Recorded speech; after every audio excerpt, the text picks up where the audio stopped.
બારામતી વિમાન દુર્ઘટનામાં એનસીપીના ધારાસભ્ય રોહિત પવારના ગંભીર આક્ષેપ।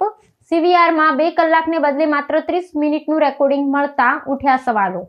એનસીપીના ધારાસભ્ય રોહિત પવારે બારામતી વિમાન દુર્ઘટના મામલે ગંભીર સવાલો ઉઠાવતા આક્ષેપ કર્યો છે કે વિમાન કોકપિટ વોઇસ રેકોર્ડર એ નિર્ધારિત 2 કલાકના બદલે માત્ર 30 મિનિટનું જ રેકોર્ડિંગ કર્યું છે। તેમણે આશંકા વ્યક્ત કરી છે કે આ તકનીકી ક્ષતિ પાછળ દુર્ઘટનાના મહત્વના તથ્યો છુપાવવાનો પ્રયાસ થઈ શકે છે।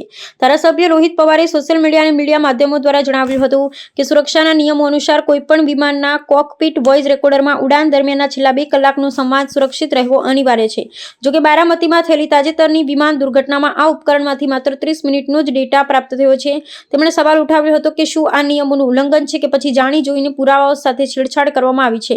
આ ઘટના અંગે વધુ વિગતો આપતા રોહિત પવારે નાગરિક ઉડ્ડયન મંત્રાલય અને તપાસ એજન્સીઓ પાસે પારદર્શક તપાસની માંગ કરી છે। તેમણે જણાવ્યું કે કોકપિટમાં થયેલી વાતચીત દુર્ઘટનાનું સાચું કારણ જાણવા માટે અત્યંત નિર્ણાયક હોય છે। જો ડેટા અધૂરો હોય તો પાયલોટની ભૂલ હતી કે યાંત્રિક ખામી તે સાબિત કરવું મુશ્કેલ બની જશે। આ મામલે ઉચ્ચ સ્તરીય તપાસ દ્વારા સત્ય બહાર લાવવા અને ભવિષ્યમાં આવી क्षतियों न रह जाए ते सुनिश्चित करवा તેમણે आग्रह કર્યો છે।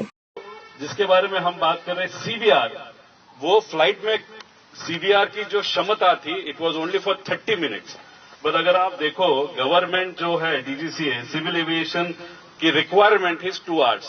मतलब अगर प्लेन में सीवीआर 30 मिनट का ही है और आपका रूल बोलता है कि वो 2 घंटे का चाहिए तो आपने फिर वो प्लेन रजिस्टर कैसे किया ये हम सब जानना चाहते हैं। लेकिन ये 30 मिनट जो है वो एक्सीडेंट के 30 मिनट पहले, मतलब जो भी एंड वाला होता है या जो लेटेस्ट वाला होता है, इसलिए लास्ट 30 मिनट्स में क्या हुआ है ये सीवीआर के माध्यम से हमको पता ही चल सकता है। और ये जला वगैरह नहीं है, ये सिर्फ बात करने की बात है कि जला है या उसको इम्पैक्ट आया, क्योंकि उसमें से बहुत सारी चीजें आप सबके सामने आ सकती जो ये शायद वीएसआर या वीएसआर के पीछे जो है वो उसको दबाना चाहते हैं।